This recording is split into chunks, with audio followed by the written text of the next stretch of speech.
여호와께서 여호수아에게 말씀하여 이르시되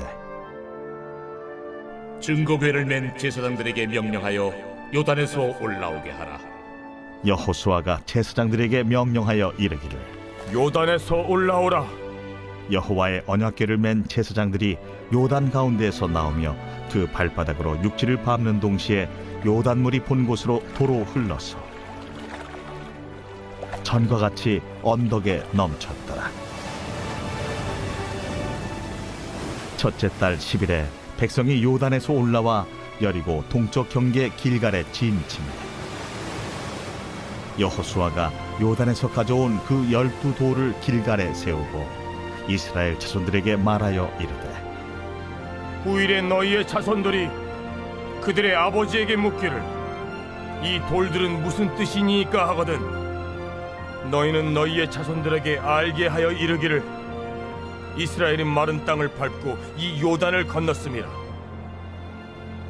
너희의 하나님 여호와께서 요단물을 너희 앞에서 마르게 하사 너희를 건너게 하신 것이 너희의 하나님 여호와께서 우리 앞에 홍해를 말리시고 우리를 건너게 하심과 같았나니 이는 땅의 모든 백성에게 여호와의 손이 강하신 것을 알게 하며 너희가 너희의 하나님 여호와를 항상 경외하게 하려 하심이라 하라.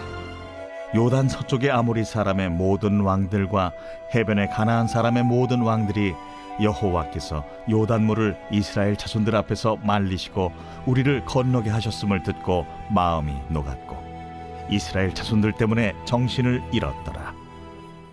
안녕하세요. 행복한 아침 묵상으로 인사를 드립니다. 여러분, 하나님의 꿈을 꾸는 것은 놀라운 축복의 발걸음의 시작입니다. 하나님과 함께 동행하는 것, 하나님의 꿈을 이루어가는 것, 하나님의 말씀에 순종하는 것, 그것보다 신나고 행복하고 가벼운 발걸음은 없을 것이라 생각합니다.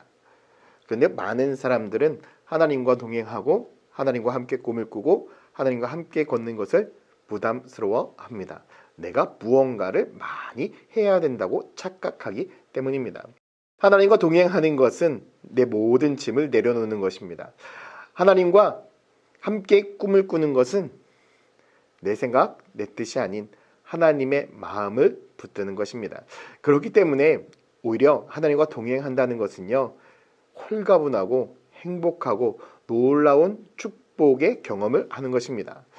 하나님과 동행함을 통해서, 하나님과 꿈을 통해서 우리들의 인생은 새로운 역사, 새로운 스토리를 써 내려가게 되어 있습니다. 오늘 본문에 보면 바로 이스라엘 백성들이 그러했습니다. 이스라엘 백성들 앞에는 또 다른 어려움이 존재했습니다. 바로 요단강입니다. 이전에는 하나님께서 홍해를 가르셨습니다. 그런데 지금은 어떻습니까? 이스라엘 백성들이 법궤를 맨 채 지금 요단강 앞에 서 있습니다. 그런데 이 요단강 물은 지금 어떻습니까? 엄청나게 큰 강을 이루고 있습니다. 아마 이스라엘을 다녀오신 분들은 이 요단강이 얼마나 작은 강인지 알고 있을 것입니다. 그러나 이 이스라엘 백성들이 도하하는 이 지역과 이 시기를 보면 이곳에는 큰 물의 범람, 우기철이어서 범람이 있어서 큰 강을 이루어서 쉽게 넘어갈 수 있는 상황이 아니었습니다. 그렇기 때문에 이스라엘 백성들에게는 또 다른 도전이 준비되어 있었던 거죠. 하나님은 그들에게 건너라고 이야기합니다. 그런데 아직 물은 갈라지지 않았습니다. 그런데 이스라엘 백성들 그리고 여호수아 또한 여호수아를 따르는 그 법궤를 맨 사람들은 어떻게 결단했을까요? 과감하게 믿음으로 도전합니다. 물속으로 걸어 들어갑니다. 그때에 하나님께서 길을 여시고 하나님께서 역사하시는 놀라운 축복을 경험하게 됩니다.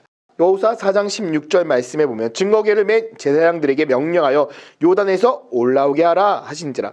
여호수아가 제사장들에게 명령하여 이르기를 요단에서 올라오라 하매 여호와의 언약궤를 맨 제사장들이 요단 가운데서 나오며 그 발바닥으로 육지를 밟는 동안에 요단물이 본 곳으로 도로 흘러서 전과 같이 언덕에 넘쳤다라고 이야기를 하고 있습니다. 법궤를 맨 제사장들이 믿음으로 발걸음을 옮기자 요단강은 갈라지기 시작했습니다. 그리고 진흙탕에 물이 아닌 딱딱하게 마른 메마른 땅을 걸어가기 시작했다라는 것이죠. 하나님은 이 놀라운 믿음의 발걸음을 통해서 놀라운 기적을 만들어 가시는 분입니다. 하나님은 우리들의 삶 가운데 속에서도 말씀하고 있습니다. 너희들의 발걸음 지금 어디에 있니? 계속해서 요단강 앞에 머물러 있니? 아니면 요단강으로 발걸음을 옮기고 있니? 주님은 우리들에게 믿음의 발걸음을 떼라고 말씀하고 있습니다. 순종의 발걸음을 떼라고 말씀하고 있습니다. 기적의 발걸음을 떼라고 말씀하고 있습니다. 우리가 기적의 발걸음, 우리가 순종의 발걸음, 믿음의 발걸음을 떼지 않으면 아무런 일도 일어나지 않습니다. 우리의 인생에 아무런 일도 일어나지 않는다면 아무런 이야기거리, 스토리가 없겠죠. 그런데 이스라엘 백성들은 믿음의 발걸음을 옮겼더니 기적의 스토리가 생겼습니다. 그래서 하나님께서 그들에게 말씀하신 것이 무엇입니까? 여호수아 4장 20절 여호수아가 요단에서 가져온 그 12돌을 길갈에 세우고 이스라엘 자손들에게 말하여 이르기를 후일에 너희의 자손들이 그들의 아버지에게 묻기를 이 돌들은 무슨 뜻이니까 하거든 너희는 너희의 자손들에게 알게 하여 이르기를 이스라엘이 마른 땅을 밟고 이 요단을 건넜음이라 라고 이야기합니다. 12개의 돌을 길갈에 세웁니다. 이스라엘 각 지파별로 하나씩 그 돌을 선정해 왔습니다. 그리고 그 돌을 길갈에 세운 것입니다. 그리고 시간이 지나 자손들이 아버지 이 돌이 무엇을 의미합니까? 라고 물었을 때에 우리가 하나님의 말씀에 순종하여 믿음의 발걸음 옮겼을 그때에 이 거대한 홍해가 갈라졌고 우리는 그 갈라진 땅을 마른 땅을 건너서 지금 이 땅에 오게 된 것이라고 믿음의 스토리를 증거하라고 이야기하고 있습니다. 하나님은 믿음의 발걸음을 옮기는 자의 인생을 통해서 믿음의 스토리를 만들어 가시는 분입니다. 하나님은 우리 천안침례교회가 이러한 믿음의 스토리를 만들어 가기를 원하고 있습니다. 하나님은 그 믿음의 스토리를 만들기 위하여 지금 우리가 어떠한 발걸음을 믿음의 발걸음을 떼라고 말씀하고 있죠. 그런데 오늘날 많은 사람들은 믿음의 발걸음을 떼지 않습니다. 왜 그렇습니까? 두렵기 때문입니다. 근심되기 때문입니다. 걱정되기 때문입니다. 두렵고 근심되고 걱정되는 마음은 누가 주시는 걸까요? 하나님의 마음이 아니라고 분명히 말씀하고 있습니다. 근심과 걱정과 두려움은 내가 책임지겠다는 것입니다. 내가 하겠다는 것입니다. 그러나 하나님은 반드시 누가 하시겠다? 하나님이 일하시겠다.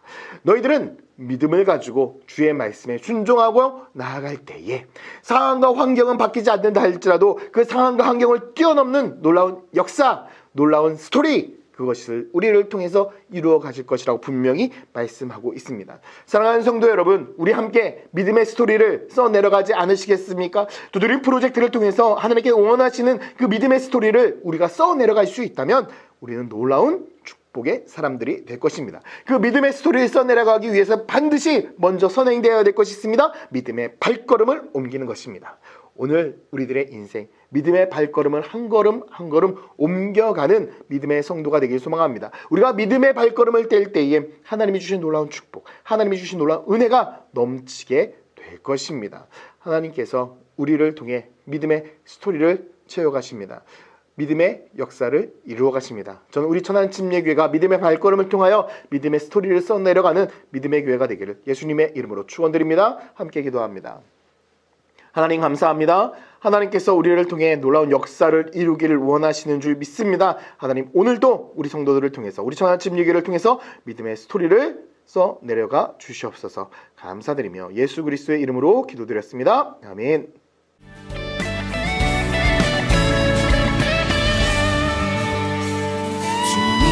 시선과 마음이 있는 곳 주님과 함께 걸어가야 하는 그 모든 것 아시고 모든 것 지으신 우리 생각보다 높으신 분을 찬양해 나의 삶 예비하시고 내가 필요한